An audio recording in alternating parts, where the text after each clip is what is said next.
Hello mga kaipon, bakit mahalaga ang Kaiser sa buhay natin?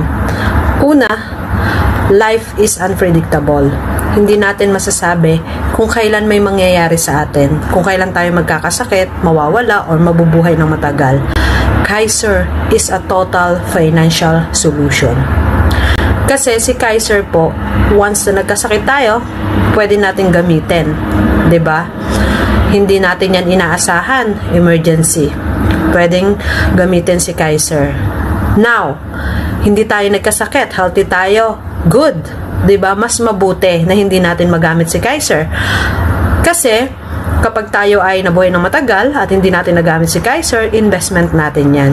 So, mayroon siyang kasamang investment. At ang pinakamaganda sa lahat, once na may nangyari sa'yo, emergency na hindi inaasahan na wala tayo, lalo na kung breadwinner ka, may maiiwan ka sa iyong pamilya.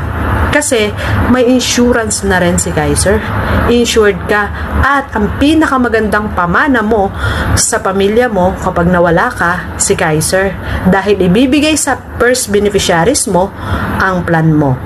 Ang maganda doon, kung hindi mo pa complete ang bayad, waive na yon, 'di ba? Basta mag-Kaiser ka. Kasi yan yung pinakamagandang maiiwan mo sa kanila. Yan yung pagmamahal na hindi nila makakalimutan. Lalo na ang iyong kapamilya. Kaya kung ako sa'yo, simulan mo na ngayon habang kaya mo pa at pwede pa. Dahil kapag maedad na at may sakit ka na, hindi na pwede.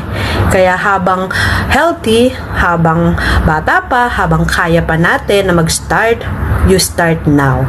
Huwag na tayong magpatumpik-tumpik. Sabi nga nila, nasa huli ang pagsisisi. Kailan mo marirealize na kailangan mo pa? Kapag nagkasakit ka na? Or kapag may edad ka na hindi na pwede? Kaya ngayon pa lang, kung ako sa'yo, start na. Message ka na so that I can guide you.